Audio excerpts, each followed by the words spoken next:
got a lot of conveniences, but as a result, you lose the connection with your food.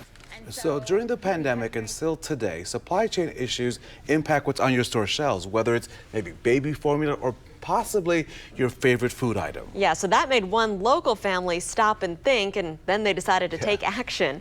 So I traveled to a new grocery store right in the heart of downtown Franklin, where loving local is their passion project.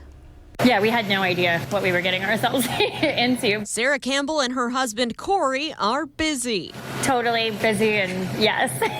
The pair work as air traffic controllers, homeschool their 2 kids, live on a small farm, and oh yeah, they just opened a grocery store. It's a year-round farmers market. During the pandemic, the Campbells, like many of us, saw supply chain issues and how difficult it was for big box stores to stock certain items, including meat products. And then that forced us to stop and take a look at everything and say, like, what can we do differently? The pair did their research, started curating locally made products, and scouted real estate for a grocery store. You know, other than local farmers markets and stuff like that, local farmers really don't have a place to bring their product in.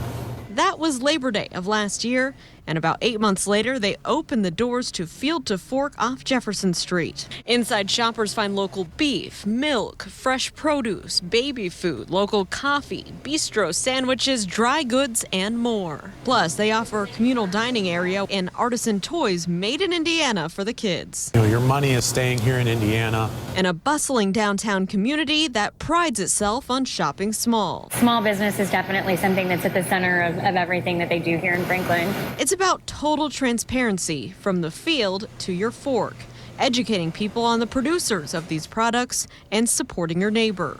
I had no idea all of the stuff that Indiana had to offer until we started really looking into it. If you can go to a big box store and you can ask the butcher there, where did this animal come from? And if they can give you that answer, I'll give you a free steak.